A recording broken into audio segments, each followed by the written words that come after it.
पहा मित्रांनो, मी तुम्हाला एक शेडचा व्हिडिओ टाकला होता, ज्या शेडमध्ये आपण 20 ते 25 हजार रुपयामध्ये खूप चांगल्या रीतीने शेड बनवला होता। बांबूच्या पद्धतीमध्ये खाली पत्तर लावून वरती जाळी लावून शेड खूप सुंदर बनवला आपण बजेटमध्ये। कारण सुरुवात करते वेळेस कुक्कुटपालन किंवा शेळीपालनामध्ये ही अडचण सगळ्याला असते, बजेट। पण आता ह्या शेडची काळजी कशी घ्यायची? आपल्याकडे 3 ऋतू मुख्यत्वे करून असतात, पावसाळा, हिवाळा आणि उन्हाळा। आता सध्या हिवाळा आहे, थंडीचे दिवस, माझ्या अंगामध्ये जॅकेट पाहताय तुम्ही, कारण प्रवास करते वेळेस किंवा वातावरणामध्ये खूप जास्त थंडी असते आणि याचा परिणाम आपल्या जनावरांवर पण होत असतो। म्हणून आपल्याला आपल्या शेडमध्ये 3 महत्त्वाचे बदल करावे लागतात। हे बदल कोणते आहेत हे जर तुम्ही समजून घेतलं नाही तर हा साध्या स्वरूपाचा शेड करून उपयोगच नाही। मग या बदलामध्ये सगळ्यात महत्त्वाचा मुद्दा सांगतो। सध्या चालू आहे हिवाळा आणि ह्या हिवाळ्यामध्ये तुम्हाला तुमच्या जी काही जनावरं तुम्ही आतमध्ये ठेवायलात ह्या जनावरांची काळजी घेण्यासाठी काही बदल महत्त्वाचे। हिवाळ्यामध्ये ही बाहेरची थंडी म्हणजे काय वातावरणामधला गारवा असतो, हा जर शेडच्या आतमध्ये गेला, आतमध्ये आहेत समजा कोंबड्या, आता आपण हा शेड कोंबड्यांसाठी वापरतो, कोंबड्यांच्या आतमध्ये जर समजा हा गारवा गेला तर थंडी किंवा सर्दी नाकावाटे हे जे काही वातावरणातली जाऊन कोंबड्या 100% आजारी पडतात आणि रेस्पिरेटरी डिसीज होतात लगेच। म्हणून आपल्याला प्रोटेक्ट करावा लागत असतो। मग साध्या पद्धतीतच इथं काय आपल्याला फार मोठा फापट पसारायचा नाही। तुम्ही जर हायटेक शेड केले तर लोक त्याच्या आतमध्ये फोकस लावतात, हीटर बसवतात, ह्युमिडिटी मेंटेन करण्यासाठी, टेम्परेचर मेंटेन करण्यासाठी। एवढा मोठा आपल्याकडे पैसा नाही किंवा एवढा मोठा आपल्याकडे तेवढ्या गोष्टीवरती जाण्यासाठी इक्विपमेंट साधनं नाही आहेत। मग साधी पद्धत बघा, मी 3 पद्धती इथं दाखवल्यात तुम्हाला मुख्यत्वे करून। 3 पद्धती जर सांगायचं झालं तर मी समोरच्या बाजूला ग्रीन नेट लावलेली आहे, इथं जे काय आपल्याला मार्केटमध्ये ग्रीन नेट मिळते ती। ह्या बाजूला आहे आपली पन्नी, पॉलिथिन, ज्याला तिरपाल किंवा ताडपत्री, तुम्ही पॉलिथिन किंवा पन्नी पण म्हणू शकता ही। आणि मागची बाजू जी आहे ती व्हिडिओमध्ये दाखवल्याप्रमाणे मागच्या बाजूला आपण बोंद्रे लावलेले आहेत। जे काय आपल्याकडे बोंद्र मिळते, बोंद्र म्हणजे पोतडं असतं बघा, साखरेचा कट्टा सुरुवातीला यायचा, आता गव्हाला वगैरे येतात बोंद्रे, त्याला आपण सगळ्यांना माहिती आहे बोंद्र काय म्हणतात ते। तर ह्या 3 गोष्टी वापरलेल्या आहेत। 3 गोष्टी मुख्यत्वे करून सांगतो। शेड ज्यावेळेस बनवला वरच्या भागावरती ताडपत्री चांगलीच वापरायची। मी शेततळ्याची ताडपत्री वापरली, तुम्हाला हा सगळा सरफेस पाहिल्यावरती अंदाज आला असेल। शेततळ्याची ताडपत्री याच्यामुळं कारण तिची जाडी खूप चांगली असते आणि नवीन भेटली, तुमचं बजेट असेल तर नवीन आणा किंवा सेकंड मधली पण काय काय ठिकाणी शेततळे ज्यावेळेस काढून टाकतात ताडपत्री त्यावेळेस ती पण वापरता येते। पाऊस आणि तुमचं ऊन याच्यापासून चांगलं संरक्षण ताडपत्रीनं होते। वरच्या बाजूला खाली तुम्ही पत्तर मारलेलं आहे, जे काही चांगल्या क्वालिटीचं टीन किंवा पत्रा खाली वापरल्यामुळं काय होतंय, बाहेरून कुठल्याही प्रकारच्या कोणत्याही गोष्टी मध्ये जात नाहीत। आणि इथं आपण वापरलेली आहे ही म्हणजे जाळी।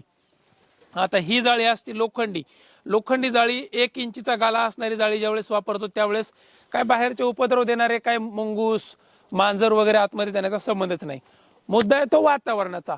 तुम्ही जर ही ग्रीन नेट जर वापरली उन्हाळ्याच्या दिवसामध्ये, काही जणांच्या शेडमध्ये खूप जास्त झळा उन्हाच्या आतमध्ये जात असतात, म्हणून उन्हाळ्यामध्ये तुम्हाला ही ग्रीन नेट वापरायची।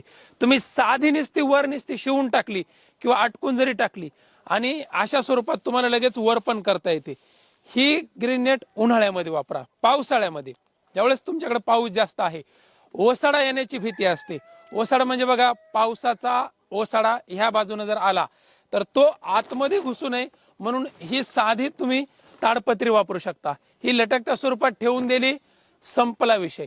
ही पावसापासून तुमच्या शेडमधल्या आतल्या जनावरांचं संरक्षण करणार, मध्ये काही भिजणार नाही किंवा ओलं होणार नाही। आणि तिसरा महत्त्वाचा मुद्दा, हिवाळ्यामध्ये बघा, तुम्ही जर आतमध्ये चांगल्या प्रकारचे हीटर बसवले असतील किंवा फोकस बसवले असतील तर त्यावेळेला ही ताडपत्री वापरली तरी चालते, कारण बाहेरचं जे काही हवेतला गारवा आहे तो आतमध्ये जाणार नाही।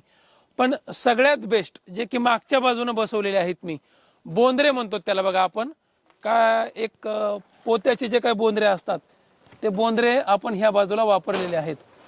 तुम्हाला दाखवायचं जर झालं तर मी एक तुम्हाला दाखवतो।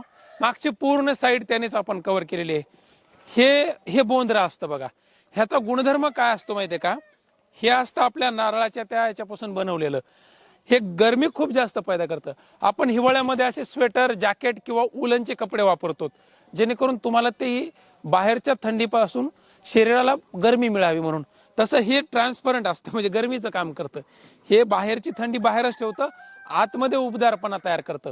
म्हणून खास करून पूर्ण शेड जर बोंद्र्यानं कव्हर केला तर अतिउत्तम. हा आपला संपूर्ण शेड बोंद्र्यानंच कव्हर केलेला होता, परंतु तुम्हाला 3 महत्वाचे मुद्दे दाखवण्यासाठी मी मुद्दाम या ठिकाणी आणलेला आहे. तुम्हाला जर ग्रीन नेट 2 पदरी करून लावता आली तर ग्रीन नेट लावा, जी की मार्केटमध्ये इझिली स्वस्तामध्ये म्हणजे बऱ्यापैकी बजेटमध्ये अवेलेबल आहे. दुसरा मुद्दा, तुम्हाला जर समजा अशी ताडपत्री आणता आली तर ही, आणि अशी मोकळी जरी सोडून दिली खाली, तुम्हाला सकाळी ज्यावेळेस तुमचे पक्षी बाहेर येतात, ऊन पडलं, सगळं हे झालं, आतला शेड स्वच्छ करायचा, त्या टायमाला हे काढून जरी ठेवलं तुम्ही किंवा थोडंफार असं लटकत्या स्वरूपात जरी ठेवलं तरी पण तुमची हवा खेळत्या स्वरूपात आतमध्ये होऊ शकते. सांगायचा मुद्दा फार काही अवघड नाही. 3 ऋतूनुसार जे काय आपल्याकडे ऋतू असतात त्या ऋतूनुसार तुमच्या शेडमध्ये असे चेंजेस असावे. आणि सगळ्यात महत्वाची गोष्ट बघा, तुम्ही ह्या ताडपत्रीच्या खाली ही ऊसाची पाचट पाहताय. ऊसाची पाचट तुम्हाला एक काढून दाखवतो वाटल्यास मी. आपण ही ऊसाची पाचट वापरलेली आहे. वाडे जे आपल्याकडे आता ऊसाचे वाडे मिळतात बघा, ही ऊसाची पाचट खालच्या बाजूला थर मारून पूर्ण शेडच्या आतमध्ये वापरलेली आहे. ह्याचं कारण म्हणजे आतमध्ये गेल्याच्या नंतर तुम्ही स्वतः कोणत्याही ऋतूमध्ये जा, हिवाळ्याच्या दिवसात ज्यावेळेस तुम्ही शेडच्या आतमध्ये जाता, मध्ये गेलं की तुम्हाला गरमी जाणवणार. कारण ह्या पाचटीचा गुणधर्म आहे बाहेरच्या वातावरणाचा मध्ये परिणाम होऊ देत नाही. आणि उन्हाळ्यामध्ये ज्यावेळेस आपल्याकडे तीव्र ऊन असतं, त्या उन्हाळ्यामध्ये फक्त जर तुमची ही ताडपत्री असेल, फक्त सर आम्ही शेड उभा केला आणि ताडपत्री मारली, एक तर वाऱ्यानं लपकणार, फडफड फडफड फडफड वाजणार. दुसरी गोष्ट, गरम होणार. उन्हाळ्यामध्ये गरम झाल्याच्या नंतर मुद्दा काय असतो की आतल्या पक्ष्यांना किंवा जनावरांना, शेळ्या असतील किंवा कोंबड्या असतील, तिथे पण गरमी जाणवणार. म्हणून ऊसाच्या पाचटीचा थर द्यायचा अगोदर.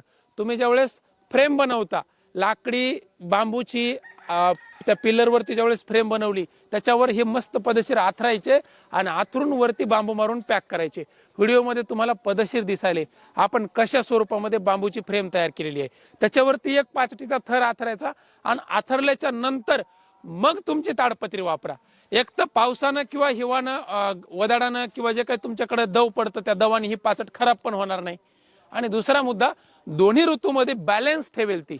जुने घर ज्यावेळेस बघता तुम्ही बघा, आपल्याकडे झोपड्या असतात, ऊसाच्या पाचटीपासून बनवलेल्या झोपड्या, त्याच्यामध्ये गेल्याच्या नंतर तुम्हाला ते नैसर्गिक फील किंवा अनुभव येतो.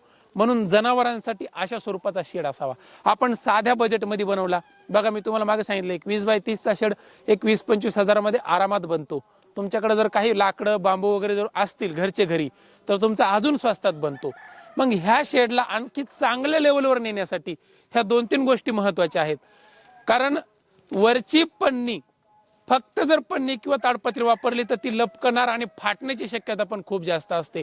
आणि ह्या पाचटीमुळे तिला आधार पण मिळतो, ती लपकत नाही. दुसरा मुद्दा असा की ती व्यवस्थित बांधणी राहते, आतमध्ये वातावरण मेंटेन राहतं.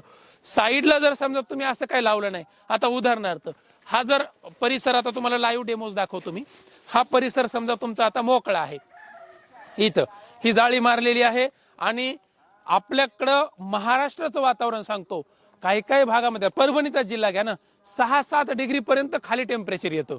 मी मागच्या हिवाळ्यामध्ये 7 डिग्रीचं परभणीचं टेम्परेचर आलं होतं. मग एवढ्या थंडीमध्ये आतमध्ये जे बसलेल्या कोंबड्या आहेत त्या काकडून मरतील का नाही? बरोबर आहे का नाही? बरं, ते बाकीचं काय होईल, इथून बस गारवा मध्ये जाणार आणि मध्ये गेल्याच्या नंतर तुम्ही स्वतः रात्री मला शेडमध्ये थांबून दाखवा, तुम्हाला ते गारवं सहन होणार नाही. म्हणून जनावरांचं, पक्ष्यांचं संरक्षण करण्यासाठी तुम्हाला ह्या 2-3 गोष्टी कराव्या लागणार आहेत. शेड साध्या पद्धतीत बनवलाय, मग साध्या पद्धतीमध्येच ह्या उपाययोजना करा आणि 3 महत्वाच्या ऋतूपासून आपल्या शेडचं संरक्षण करा, हिवाळा, पावसाळा, उन्हाळा. बघा, मी तुम्हाला सिंपल सांगू का, शेड असतो कशासाठी आपला? शेड असतो ऊन, वारा, पाऊस, थंडी ह्या 4 गोष्टीपासून संरक्षण करण्यासाठी. कारण खेड्यापाड्यामध्ये गेल्यावर तुम्हाला छताचं घर दिसतंय, झोपडी बी दिसते, पत्राचं घर बी दिसतंय आणि आरसीसीचा एखादा बंगला पण दिसतो. 4ही प्रकारच्या घरामध्ये माणसंच राहतात. परिस्थितीनुसार प्रत्येकानं आपापला शेड किंवा घर बनवलेलं असतं, बरोबर आहे का नाही? परंतु करमत आहे कोण्या घरामध्ये? ज्या घरामध्ये स्वयंपाकघरामध्ये पोत्रा मारला जातो, जे काय आपल्याकडे सारवण केलं जातं, त्या घरामध्ये बाहेर शेणाचा सडा टाकला जातो आणि आतमध्ये ज्यावेळेस तुम्ही बसता सकाळी सकाळी थंडीच्या दिवसामध्ये माळवदाच्या किंवा ह्या पोत्रा मारलेल्या घरामध्ये उबदारपणा पाहायला भेटतो बघा. आणि फरशीच्या घरामध्ये पाय ठेवले की झोपतात खालून. बरोबर आहे का नाही? जिथं पोत्रा मारलेले किंवा शेण सारवणाचं जे घर आहे त्या घरामध्ये तुम्हाला आज बघा हिवाळ्यामध्ये गरमी पाहायला भेटते, उन्हाळ्यामध्ये गारवा पाहायला भेटतो. तसं ह्या साध्या शेडची किमया आहे. फक्त याच्यामध्ये आपल्याला काही वातावरणानुसार बदल करावे लागतात. ते महत्वाचे म्हणजे हे असे आपल्या बजेटनुसार जेवढा बनवाल तेवढा नैसर्गिकरित्या चांगला आहे. फक्त ह्या 4 ऋतूपासून ह्याचं संरक्षण करण्यासाठी काही महत्त्वाच्या गोष्टी सांगितल्यात. त्या गोष्टी तुम्ही व्यवस्थित फॉलो करा. आणि शेळीपालन कुक्कुटपालनाचे बाकी आणखी माहितीसाठी आपलं चॅनल तर आहेच, कारण 500+ व्हिडिओ झालेत आणि 6400 लोकांनी आतापर्यंत ट्रेनिंग घेतलंय आपल्या चॅनलच्या माध्यमातून, आपल्या फार्मच्या माध्यमातून. इथं काय करतो, कसं करतो, शासकीय योजना काय, या सगळ्या गोष्टी किंवा शेळी पालनाचं ट्रेनिंग घेण्यासाठी मग ते ऑनलाईन घ्या नाही तर इथे येऊन घ्या. त्याच्यासाठी रामेश्वरचा मोबाईल नंबर दिलेला आहे, त्या नंबरवरती संपर्क करा. बाकी ही महत्त्वाची माहिती तुमच्यासाठी कशी वाटली, गरजेची होती का, त्या गोष्टीसाठी एक कमेंट करून नक्की पाठवा. आणि लाईक करायला विसरू नका, कारण लाईक केलं तर हा व्हिडिओ जास्त लोकांपर्यंत पोहोचणार आहे. धन्यवाद. तोपर्यंत हे 2 व्हिडिओ बघून घ्या.